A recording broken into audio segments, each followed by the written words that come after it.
Hi, this is Tim of the 1916 Company. Welcome and thanks for logging on. If you love this watch, please email me. I am still tmosso@thewatchbox.com. That email address is still in the description below the video. Reach out to me for the pricing of this or any of our watches. I am tmosso@thewatchbox.com for pricing. Today we have a first because as far as I can recall, you were looking at the premiere of a brown ceramic watch on this channel. A 2023 launch. This is the 39.5mm Omega Seamaster Planet Ocean brown ceramic. Now, I've long said that the 39.5mm ceramic Planet Ocean is the best Planet Ocean, and this is a richer version of that watch. So in ceramic and Sedna red gold, this watch measures 39.5mm in diameter, 14.9mm thick, and from lug tip to lug tip, as I measure it, 44.7mm with a 19mm spacing between the lugs out of the hand and onto the wrist. The fit of these ceramic 39.5s is always fantastic. This is the Planet Ocean to buy. On my 16cm circumference wrist, you can see the watch is well short of the edge of my wrist, over the top, which exaggerates the width of the watch, and I am pulling it tight just to fit it here. You could still see the lugs are nowhere near the edge. It's not a thin watch. That's just one shortcoming, but that's germane to just about all Omega dive watches these days. The key thing is it is short across the wrist. So wrists as small as 13.5cm circumference, or ladies, can actually enjoy this watch, and it is a unisex option. Now, the strap is fully integrated. As you can see, it mates with the case to match the downward slope of the lug and the curvature of the case. It has a cross-hatching pattern and a mostly superfluous stitch, as there's nothing actually woven together. It's rubber top and bottom. And you can see it's designed to taper as it moves away from the case, so it becomes more flexible as it moves away. Note that this is a brand new Omega factory strap, no crimping, no gouging. It has a very clean system. So here we have a clasp that is a combination of titanium and ceramic. So outboard, everything that faces the underside of your wrist where scratches are possible, this is satinated and polished ceramic, very scratch resistant. Then inside, to keep it all lightweight, we have the blackened titanium. Now the way this works is you actually size it up. There are 2 pins here, and the excess length goes underneath the clasp body, so there's no need for minder loops and no excess length visible externally. And then the twin trigger ensures that you must press both for it to open. That's appropriate to a sports watch. Taking a quick look at the case, it's familiar to those of us who know the Lyre style lugs. Omega cases since the early 60s in the Speedmaster and Seamaster families have had these lugs with both inward and outward bevels. Inward are satin, outer face satin, and then the bevels that run longitudinally are polished.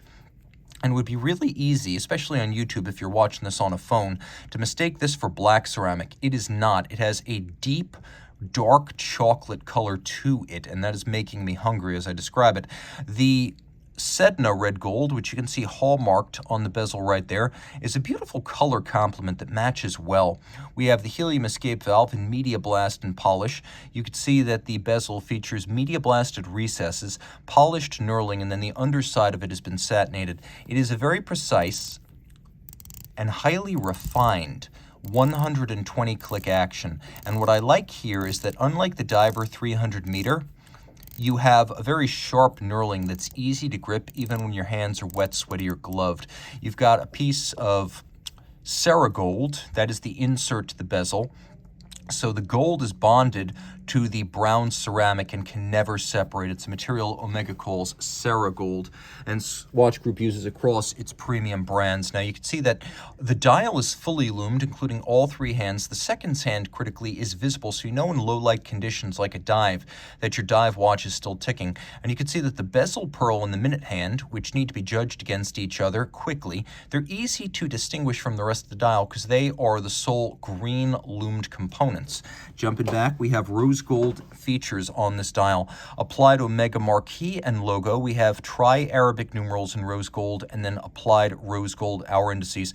They are rose golds. They will never tarnish or oxidize, and we have this vintage-inspired double broad arrow minute and hour setup Now take a look and you can see that the dial is also made of brown ceramic zirconium oxide, mirror polished. It gives you all the advantages of enamel with none of the drawbacks, and it's something Omega does commonly on its watches. Now, we do have a screw down crown. The watch is 600 meters water resistant. The helium escape valve is here for you saturation divers.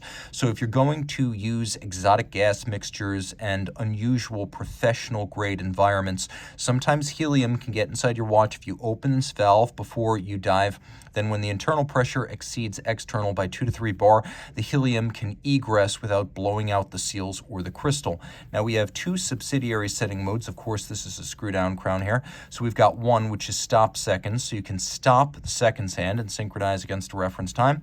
And then you've also got a quick set date mechanism that allows you to rapidly cycle the date in case the watch runs down or encounters an irregular length month. Now this watch is powered by the same movement as the Diver 300 meter, which is to say the Omega exclusive caliber 8800. Ceramic rotor bearings, bidirectional winding, 55-hour power reserve.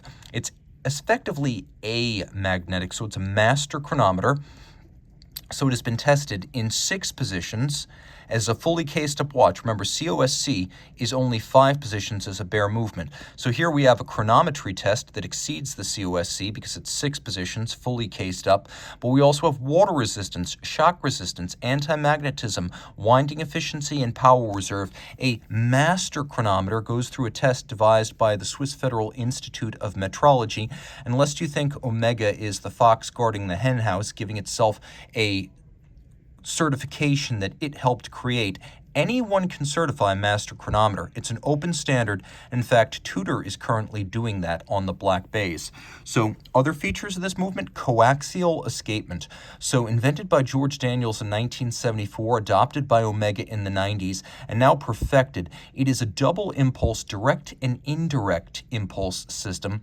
And it's not that it's direct or indirect. That's not necessarily the idea. It's that it is tangential friction between impulsed and impulsing surfaces, rather than the sliding friction you get on a conventional Swiss lever. This is still probably the most exotic escapement you can buy for under $50,000, and it attaches the legacy of Daniels and independent horology to every Omega that has it. Now for shock resistance, you could see we've got a full dual anchored balance bridge and a free sprung balance, so that makes the watch more impact resistant. All this pivots on 35 joules, and it beats away at a rate of 25,200 vibrations per hour that is specific to silicon hairspring movements within the Swatch group, which is why you'll see a lot of Swatch group watches broadly using that beat rate.